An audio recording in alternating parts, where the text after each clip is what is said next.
Hello friends, welcome to Angel maths competition.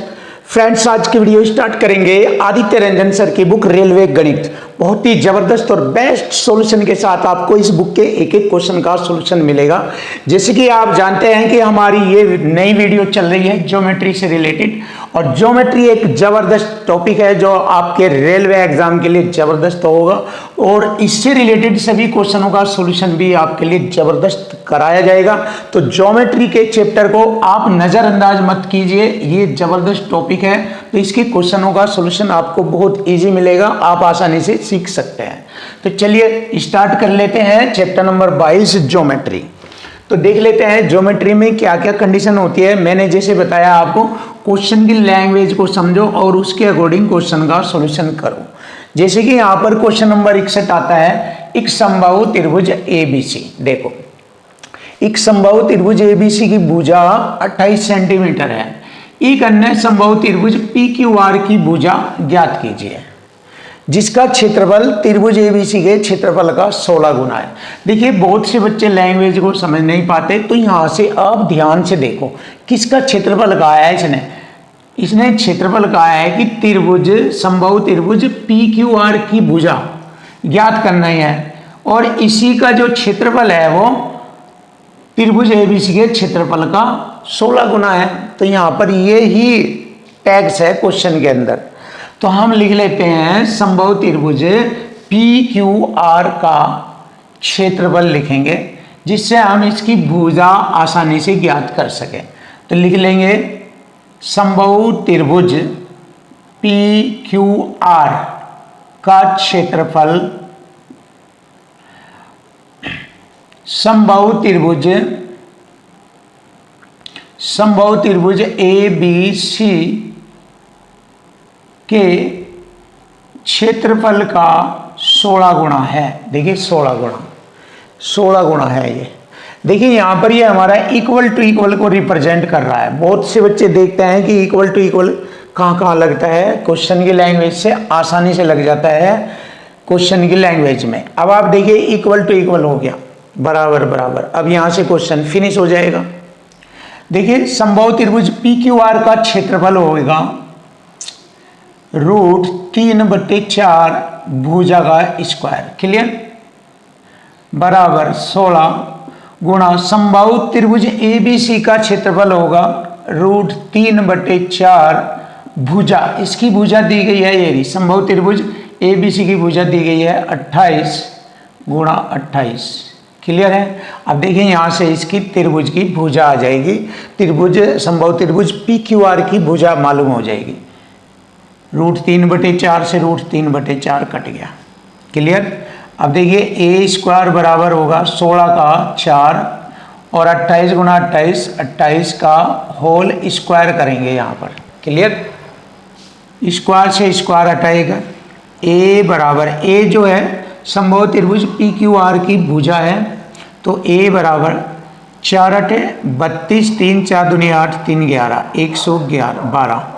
देखिए समबाहु त्रिभुज PQR की भुजा 112 सेंटीमीटर है, और यहीं से हमें मालूम हो गया है। देखिए क्वेश्चन का आंसर आ गया 112 centimetre. Option C is right answer. Check कर लीजिए, जबरदस्त सॉल्यूशन है ये आपके लिए। अब देखिए ये क्वेश्चन नंबर 62। आपको ये मालूम होना चाहिए कि समबाहु त्रिभुज का क्षेत्रफल होता है √3/4 भुजा का स्क्वायर। ये इसी के अकॉर्डिंग मैंने क्वेश्चन हल किया है। आगे बढ़ते हैं। त्रिभुज ABC का एक समद्विबाहु त्रिभुज है। त्रिभुज ABC एक समद्विबाहु त्रिभुज है जिसमें कोण C 90 डिग्री। देखिए 90 डिग्री का कोण ऐसे बना सकते हैं, AC और B। C को उसने 90 डिग्री कहा है, यहाँ पर 90 डिग्री का कोण बनाएंगे। AC 8 है, तो AB ज्ञात करनी है, ये वाली भुजा ज्ञात करनी है हमें, क्लियर है। और इसमें एक बात रखी है उसने, त्रिभुज ABC एक समद्विबाहु का मतलब है जिसकी दो भुजा समान हो। एक भुजा 8 ये है, दूसरी भुजा 8 ये है, हो गया समद्विबाहु त्रिभुज। अब इसमें भुजा AB का मान हमें ज्ञात करना है, AB का। अब देखिए, जब दो भुजाएं समद्विबाहु समकोण त्रिभुज की दो भुजाएं समान होती है तो यहाँ पर ये इसका जो कर्ण होता है वो √2 गुणा भुजा कहलाता है।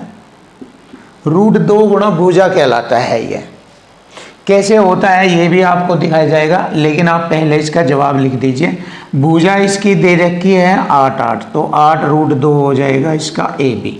तो ए बी का मान हो जाएगा 8√2। Option D is right answer. अब बहुत से बच्चे इसको समझ नहीं पाएंगे कि सर ने एकदम ऐसे कैसे कर दिया। अब इसको हम एक्सप्लेन भी करते हैं। देखिए, इसको हम एक्सप्लेन भी करते हैं कैसे होगा। देखिए, आप पाइथागोरस थ्योरम जानते हैं। पाइथागोरस थ्योरम होता है कर्ण का स्क्वायर बराबर आधार का स्क्वायर प्लस लंब का स्क्वायर। ये ए बी है, यहाँ से हम इसको एक्सप्लेन करके दिखाएंगे। कर्ण का स्क्वायर आधार 8 का स्क्वायर प्लस लंब भुजा BC 8 का स्क्वायर, ये भी 8 ही है। तो ए बी स्क्वायर बराबर 8 का 64 प्लस 8 का 64। ए बी स्क्वायर बराबर, इसको जोड़ेंगे 64 64 128। तो ए बी स्क्वायर बराबर होगा, स्क्वायर हटा देंगे, रूट के अंदर लिख देंगे 128। 128 को जानेंगे 64 दूनी 128 होता है, जबकि 64 का वर्गमूल बाहर 8 आ जाएगा, रूट में 2 रह जाएगा। ये हमारा ए बी का मान है। देखिए, अगर आप इस तरह करना चाहते हो तो ऐसे भी हो जाता है, लेकिन इससे बेस्ट वो तरीका है जो मैंने आपको बताया है। मैंने ये बताया है, अगर आप इन सब चीज़ों को समझें, जब भी कोई समद्विबाहु समकोण त्रिभुज आ जाए ऐसा, और यहाँ भुजा समान है, तो कर्ण वाली भुजा जो होगी, ये वाली कर्ण वाली भुजा ये होगी भुजा √2, हमेशा भुजा √2 होगी। जब भी ये दोनों भुजाएं समान है तो कर्ण वाली भुजा ये भुजा √2। अब भुजा का मतलब ये वाली भुजा ही आएगी यहाँ पर। तो ऐसे ही जब ये दोनों समान है तो यहाँ भुजा ये हो जाएगी और √2। डायरेक्ट कर सकते हो, डायरेक्ट आप इसका जवाब निकाल सकते हो, और यही हमारे क्वेश्चन का आंसर बनता है। Option D is right answer. बहुत ही बेस्ट और ज़बरदस्त सॉल्यूशन आपको ज्योमेट्री से रिलेटेड और सभी चैप्टर से रिलेटेड एक एक क्वेश्चन आपको बेस्ट कराया जाएगा।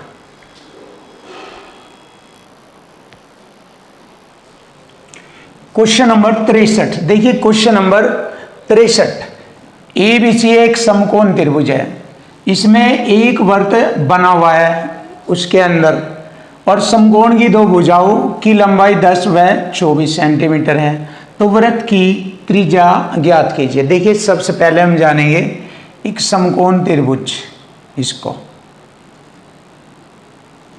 ऐसे जानेंगे। ये हमारा एक समकोण त्रिभुज है, ABC ले लीजिए, ये समकोण त्रिभुज। क्लियर है? अब इसमें एक वृत्त बना हुआ है, इसके अंदर एक वृत्त बना लीजिए ऐसे, इसके अंदर एक वृत्त बना हुआ है। क्लियर? समकोण की दो भुजाओं की लंबाई 10 व 24 है। एक भुजा 10, दूसरी 24 सेंटीमीटर। क्लियर है? वृत्त की त्रिज्या ज्ञात करनी है। देखिए, वृत्त की त्रिज्या हमें ज्ञात करनी है, तो इसके लिए सबसे पहले हम क्या करेंगे, ये अंतःवृत्त की त्रिज्या हमें ज्ञात करनी है। ये तो इसे ज्ञात करने के लिए सबसे पहले समकोण त्रिभुज की तीनों भुजाएं मालूम होनी चाहिए। अब दो भुजाएं तो हमारी है, ये तीसरी भुजा कर्ण भुजा भी हमें निकालनी है, यानी कि मालूम करना है। तो यहाँ पर पाइथागोरस थ्योरम होता है, या आप देख लीजिए पाइथागोरस के ये ट्रिपलेट है, ये संख्या है ट्रिपलेट है 10 24, तो ये 26 आ जाएगी। देखिए, ये कर्ण वाली भुजा आ गई, ये 26 आ जाएगी। कैसे आएगी अभी दिखाऊंगा। देखो, 26 24 और 10, ये पाइथागोरस थ्योरम में त्रिभुज की भुजाओं के ट्रिपलेट है। ये 26 24 और 10, यानी कि 24 का वर्ग और 10 का वर्ग करके उन्हें जोड़ेंगे तो 26 का वर्ग मालूम होता है, 26 का वर्ग प्राप्त होता है। यही पाइथागोरस ट्रिपलेट है। तो इस तरीके से आप देख लीजिए, इसको मालूम कर लीजिए 26 ही आता है या नहीं। देखिए, 10 का वर्ग 100, रूट के अंदर लिख लेंगे 10 का वर्ग 100 प्लस 24 का वर्ग 576, तो इन्हें जोड़ेंगे, ये हो गया 676। 676 का वर्गमूल निकालेंगे 26 होता है। देखिए 676 का वर्गमूल निकालेंगे 26, यानी कि ऐसी भुजा हमारी 26 होगी।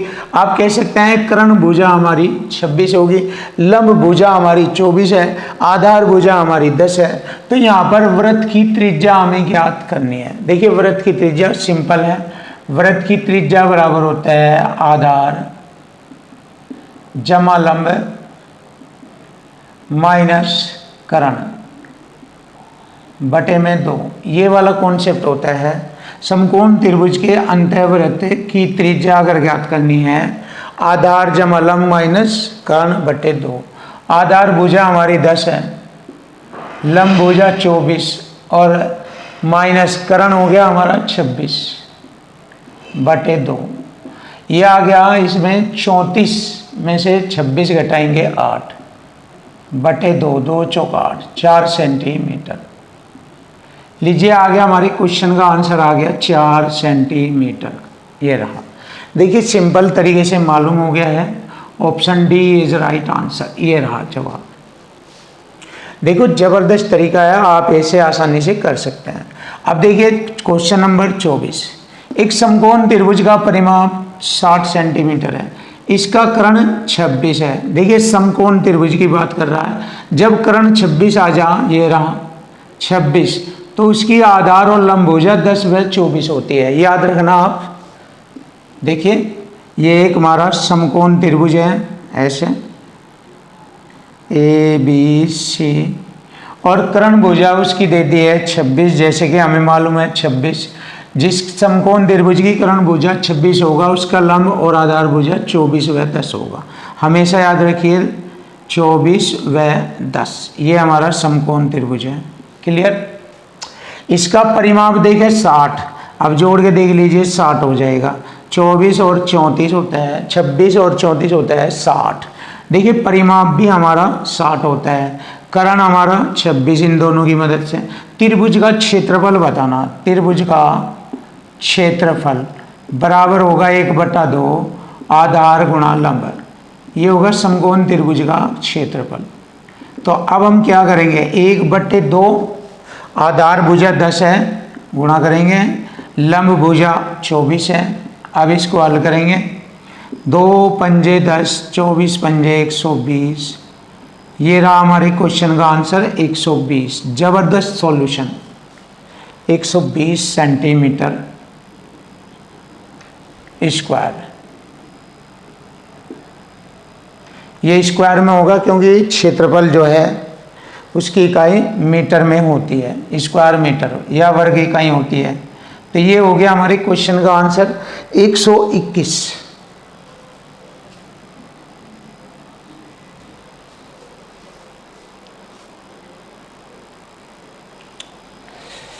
देखिए ये जो भुजा निकाली है, ये त्रिभुज का जो क्षेत्रफल निकाला हमने 120 निकाला, ये 120।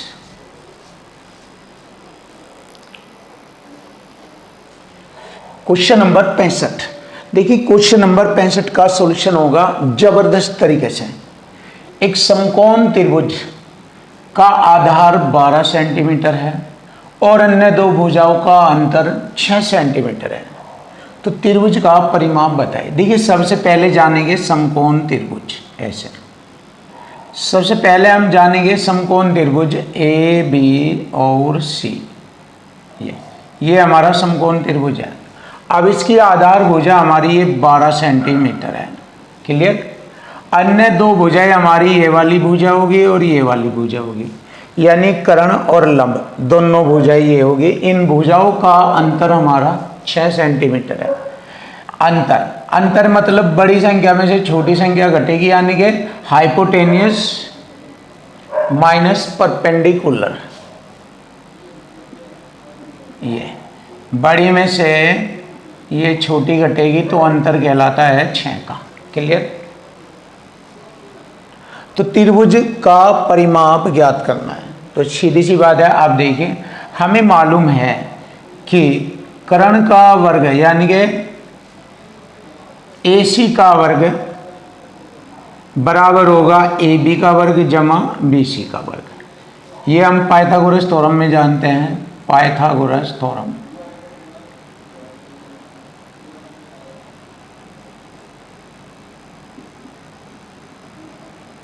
पाइथागोरस थ्योरम में AC स्क्वायर बराबर AB स्क्वायर जमा BC स्क्वायर, आप सबको मालूम है इसके बारे में।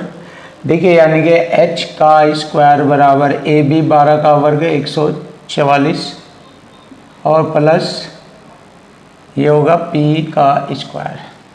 अब ये इधर आ जाएगा H square minus P square बराबर 144। आप जानते हैं यहाँ पर वर्गांतर का फॉर्मेट लगेगा, एक बार जोड़ेंगे एक बार घटाएंगे। H माइनस P, H जमा P बराबर हो गया 144। इसकी वैल्यू हमारे पास यहाँ से आ जाएगी 6 से इसको डिवाइड करेंगे, H जमा P बराबर आ जाएगा 144 को 6 से डिवाइड करेंगे, 6 दूनी 12, 6 चौक 24, 24 आ जाएगा। यानी कि हाइपोटेनियस और परपेंडिकुलर का जो योग है वो 24 है। अब देखिए इन दोनों का योग 24 दिया है, अंतर 6 है, कटिंग हो गई, 2H बराबर आ जाएगा 30, H बराबर आ जाएगा 15, ये आ गया हमारा 15। अब देखिए H बराबर 15 है, 15 में से 6 घटाएंगे, 9 और 6 15 होते हैं ना, तो ये 9 हो जाएगा। क्लियर, चेक कर लीजिए आप, ये H बराबर हो गया हमारा 15। क्लियर। अगर मैंने यहाँ H 15 रखा तो 15 में से 6 घटाएंगे, 9, P इधर आ जाएगा, यानी कि परपेंडिकुलर का मान आ गया 9। अब देखिए हमारी तीनों भुजाएं क्लियर हो गई। हमसे पूछा है इसका परिमाप, परिमाप सभी को जोड़ेंगे, 15 9 34, 24 हो गया, 15 9 24 और 12, 24 12 36 होता है, 36। ये हो गया 15 और 9 24 और 12 36, 36 आ गया ऑप्शन ए, फिनिश। अब देखिए क्वेश्चन नंबर 66 आता है, बहुत ही अच्छा सिंपल सवाल आपके सामने। त्रिभुज ABC की 3 भुजाओं की लंबाई 6, 4 और 9 सेंटीमीटर है। एक अन्य त्रिभुज DEF जिसकी एक भुजा 36 सेंटीमीटर है। त्रिभुज ABC के समरूप त्रिभुज DEF, मतलब त्रिभुज ABC के समरूप है ये त्रिभुज DEF। त्रिभुज DEF का अधिकतम संभव परिमाप बताए। परिमाप यानी कि तीनों भुजाओं का जोड़ और बड़े से बड़ा अधिकतम संभव परिमाप पूछा है। तो सबसे पहले यहाँ पर लिखेंगे त्रिभुज ABC समरूप त्रिभुज DEF, यानी कि त्रिभुज ABC समरूप है त्रिभुज DEF के, अर्थात हम कह सकते हैं त्रिभुज ABC की भुजाओं का अनुपात 6 4 9 है ये, इसकी भुजाओं का अनुपात बराबर होगा त्रिभुज DEF की भुजाओं के अनुपात के बराबर, ऐसे। क्लियर है। अब इसमें हमें एक चीज़ दी गई है, त्रिभुज DEF में एक भुजा दी गई है। अब वो एक भुजा दी गई है 36 सेंटीमीटर, तो हमें इस त्रिभुज DEF का सबसे बड़ा परिमाप बताना। DEF परिमाप होता है सभी भुजाओं का जोड़, परिमाप कहलाता है। तो इसमें सबसे बड़ा परिमाप तभी बता सकते हैं जब हम त्रिभुज DEF की सबसे छोटी भुजा लेंगे। अब देखिए इसमें इसको इस तरह से बनाएंगे, थोड़ा एक भुजा बड़ी, एक छोटी और एक और बड़ी, ऐसे कुछ ऐसे बना लीजिए जिससे आपको समझ में आ जाए कि हाँ छोटी बड़ी भुजाएं कैसे होती है, थोड़ा सा समझ में आ जाएगा। DEF क्लियर है। अब देखिए आप, तो इसमें इसका अधिकतम संभव परिमाप तभी बता सकते हैं हम जब इसकी सबसे छोटी भुजा, ये जो इसने दी है जिसकी एक भुजा 36 है, ये वाली लेंगे छोटे वाली, जब इसकी सबसे छोटी भुजा 36 लेंगे तब और अन्य दोनों भुजाएं बड़ी आएगी, और जब अन्य दोनों भुजाएं बड़ी आएगी तो बड़े से बड़ा संभव परिमाप हमें मालूम हो जाएगा। जब हम इस भुजा को सबसे छोटी लेंगे तो अन्य दो भुजाएं तो और इससे भी बड़ी होगी, तभी तो हमारा संभव परिमाप सबसे अधिक परिमाप होगा। तो ये बात इसमें ये भी कहा गया है कि त्रिभुज ABC का जो भुजाओं का अनुपात है वह त्रिभुज DEF की भुजाओं के अनुपात के बराबर होता है। तो यहाँ पर जब सबसे छोटी भुजा 36 है तो इसमें सबसे छोटी भुजा हमारी 4 है, रेशो में इक्वल टू इक्वल हो गया यहाँ पर संख्या और रेशो। 4 नम 36 एक रेशो की वैल्यू आ गई हमारी, 4 नम 36 एक रेशो की वैल्यू आ गई 9।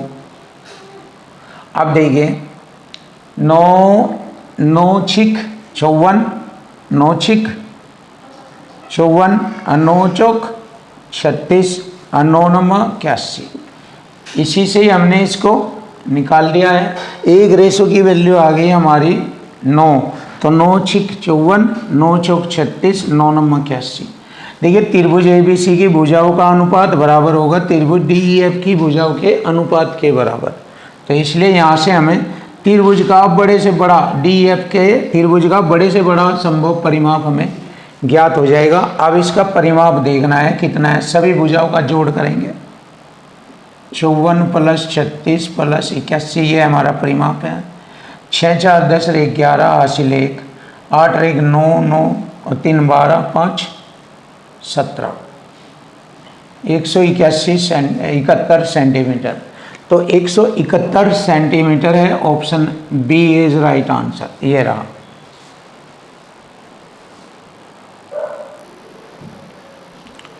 Question number 67। देखिए क्वेश्चन नंबर 67 बहुत ही जबरदस्त और बेस्ट सॉल्यूशन मिलेगा आपको इस क्वेश्चन का। त्रिभुज ABC के आधार BC को, देखिए यहां पर हम एक त्रिभुज ABC बनाएंगे। त्रिभुज AB और C के आधार BC को, इस BC को D पर इस प्रकार विभाजित किया जाता है कि BD DC का आधा है। देखिए D पर इस प्रकार विभाजित किया जाता है कि ये जो BD है इस DC का आधा है। अगर ये 2 है तो ये 1 है। क्लियर? और ऐसे यहाँ से विभाजित किया जाता है। त्रिभुज ABC को ऐसे 2 भागों में विभाजित किया जाता है कि BC पर बिंदु D जो है BD DC का आधा है ये। क्लियर है? अब देखिए सीधी सी बात आ गई समझ में। ये त्रिभुज ABC का क्षेत्रफल, ये त्रिभुज ABC ले लेंगे इधर, त्रिभुज ABC का क्षेत्रफल, त्रिभुज ADC का क्षेत्रफल। तो त्रिभुज ABC का क्षेत्रफल त्रिभुज ADC के क्षेत्रफल का कितना गुना है, इसका योग कितना गुना है, ये हमें बताना है। क्लियर है? अब देखिए इसमें ये 2 त्रिभुज हो गए, त्रिभुज ABC, त्रिभुज ADC, दोनों की ऊंचाई ये समान है। इस त्रिभुज ABC के लिए भी यही ऊंचाई होगी, त्रिभुज ADC के लिए भी यही ऊंचाई होगी, दोनों के लिए ऊंचाई समान है। अब देखिए यहाँ पर हम क्या करेंगे, त्रिभुज ABC का क्षेत्रफल होगा 1BC का क्षेत्रफल 1/2 आधार गुणा ऊंचाई। आधार हो जाएगा इसका 3, यहाँ से यहाँ तक आधार 3 गुणा ऊंचाई। अब त्रिभुज ADC ले लेंगे, ADC का क्षेत्रफल 1/2 आधार इसका DC हो गया यानी कि 2 और ऊंचाई कॉमन है ये। तो H से H काटा, 1/2 से 1/2, तो 3 1.5 गुना है इसका, यो 1.5 गुना, इससे यो 1.5 गुना है, ऐसे कहेंगे। अर्थात ऐसे लिख देंगे 3/2 गुना है।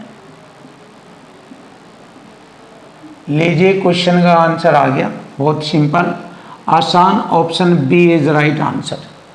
ये तरीका है इसे हल करने का बेस्ट तरीका है। क्वेश्चन नंबर आता है 68। अब देखिए क्वेश्चन नंबर 68 का सॉल्यूशन करेंगे। त्रिभुज एबीसी में अब हम यहाँ पर एक त्रिभुज एबीसी बनाएंगे जबरदस्त तरीके से। ऐसे बनाएंगे यहाँ पर त्रिभुज ए बी और सी। ये त्रिभुज एबीसी में कोण BAC 60, कोण BAC 60 डिग्री। ध्यान से देखो, बहुत ही सुपर सॉल्यूशन दिया जाएगा, जबरदस्त और बेस्ट सॉल्यूशन मिलेगा इस क्वेश्चन का। और बिंदु वो त्रिभुज एबीसी के अंदर है, यहाँ पर अंदर बना लीजिए, इसके अंदर त्रिभुज एबीसी के अंदर बिंदु वो है। यदि कोण OBC ऐसे, कोण OBC कोण OBA का दुगुना है, कोण OBA का दुगुना, अगर ये 1 है तो ये 2 है, रेशो में बताया मैंने। और कोण OCA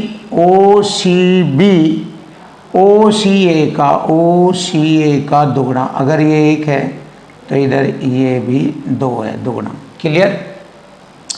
कोण BOC का मान बताइए, ये वाला कोण बताना, BOC, कोण BOC ये बताना हमें। क्लियर। अब देखिए त्रिभुज ABC में, त्रिभुज ABC में देखेंगे, त्रिभुज ABC में, ये ABC में त्रिभुज के तीनों कोणों का योग 180 होता है। देखिए कोण A जमा कोण B कोण C बराबर 180। देखिए इसकी धज्जियाँ उड़ेगी क्वेश्चन की। कोण A हमारा 60 डिग्री है, प्लस कोण B 2 और 1 3 का रेशो है, यहाँ रेशो है ये, और कोण C भी 3 का रेशो है, ये रेशो है, बराबर 180 डिग्री। अब ये यहाँ 180 डिग्री में से 60 डिग्री घटाएंगे, 3 3 6 रेशो के बराबर हो जाएगा 120 डिग्री। 180 में से 60 घटाएंगे 120, 6 कम 6 6 दूनी 12, मालूम हो गया 1 रेशो की वैल्यू हो गया 20 डिग्री, 1 रेशो की वैल्यू हो गया 20 डिग्री। यहाँ 2 रेशो है तो इसका मतलब ये हो गया 40 डिग्री, यहाँ भी 2 रेशो है, ये हो गया 40 डिग्री। अब हमें पता है त्रिभुज BOC के तीनों कोणों का योग 180 डिग्री होता है। 40 ये 40 ये 80 तो 100 ये रह जाएगा, तो कोण BOC हमारा हो गया, कोण BOC बराबर 100 डिग्री। हमें पता है त्रिभुज के तीनों कोणों का योग 180, जब 40 डिग्री ये 40 ये 80 तो 100 ये रह गया, तो कोण BOC हो गया 100 degree. Option D is right answer. ये रहा जबरदस्त सॉल्यूशन।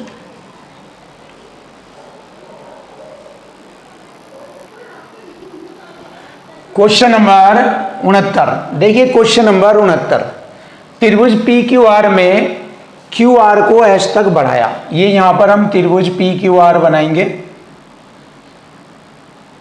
त्रिभुज PQR में ये P, ये Q, ये R में QR को S तक बढ़ाया, ये S तक बढ़ा दिया। RS बराबर RP, RS बराबर हो गया RP। क्लियर। यदि कोण RPQ 55 डिग्री है तो कोण PRS ऐसे बनाएंगे, या ऐसे हटा दीजिए, ऐसे भी ना, ऐसे बना लीजिए, ये हो गया कोण PRS 110 डिग्री है। अब आप जानते हैं त्रिभुज ABC का PRS बेस कोण है, ये बेस कोण है। त्रिभुज PQR का बेस कोण PRS है, बेस कोण। अब बेस कोण त्रिभुज के अंतः दोनों कोणों के योग के बराबर है, तो ये 55 है तो ये भी 55 होगा, क्योंकि दोनों का योग 110 डिग्री बेस कोण के बराबर होता है। तो ये हो गया आपकी कंपटीशन का खतरनाक सॉल्यूशन। पूछा है कोण PQS, ये कोण PQS का मान बताइए 55। देखिए फिर बेस कोण जो होता है त्रिभुज PQR के दोनों अंत कोणों के, इन दोनों कोणों के योग के बराबर होगा। जब ये 55 है तो 110 में से 55 घटा दीजिए, ये भी 55 आ जाएगा। दोनों का योग इस 110 डिग्री के बराबर है। तो हमारे क्वेश्चन का आंसर आ गया, कोण PQS आ गया 55 degree. Option A is right answer. Question